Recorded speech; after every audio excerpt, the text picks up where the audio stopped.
बच्चों में परीक्षा को लेकर नर्वसनेस आम बात है, क्योंकि एग्ज़ाम से डर लगभग सभी स्टूडेंट को लगता है। लेकिन बच्चों का एग्ज़ाम पास हो और उसमें ज़्यादा पढ़ा ना हो, तो इसी डर को एंजाइटी में तब्दील होते देर नहीं लगती है। ऐसे में बच्चों को हार्ड वर्क के साथ साथ स्मार्ट वर्क करने की ज़रूरत पड़ती है, क्योंकि स्मार्ट वर्क की मदद से आप कठिन से कठिन परीक्षा को भी आसानी से पास कर सकते हैं।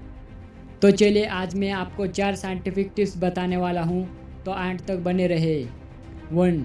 टाइम टेबल बनाना ना भूलें। कम समय में ज़्यादा चीज़ों को पढ़ने के लिए प्लानिंग करना बेहद ज़रूरी होता है। इसके लिए अपना रोज़, साप्ताहिक और हफ्ते का टारगेट सेट कर ले। अब उसी के अनुसार टाइम टेबल बनाइए। साथ ही इस टाइम टेबल के आवश्यक चैप्टर टॉपिक को प्राथमिकता देना ना भूलें। 2. साथ रखें सिलेबस और पुराने पेपर।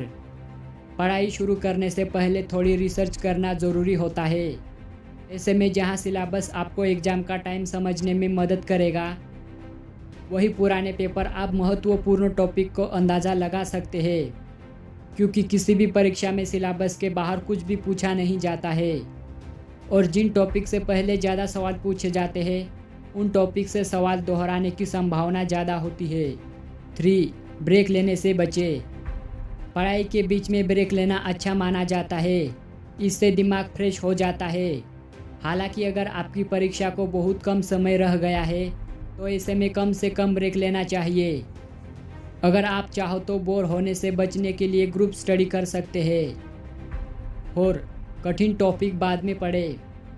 पढ़ाई शुरू करने के साथ सबसे पहला फोकस आसान चैप्टर और टॉपिक पर करें। इन्हें ख़त्म करने के बाद कठिन टॉपिक का रुख करना सही रहता है, क्योंकि कठिन टॉपिक को पढ़ने में ज़्यादा समय लगता है और अंत में समय के अभाव में आपके आसान टॉपिक भी छूट सकते हैं। इसलिए आसान टॉपिक पहले पढ़ें।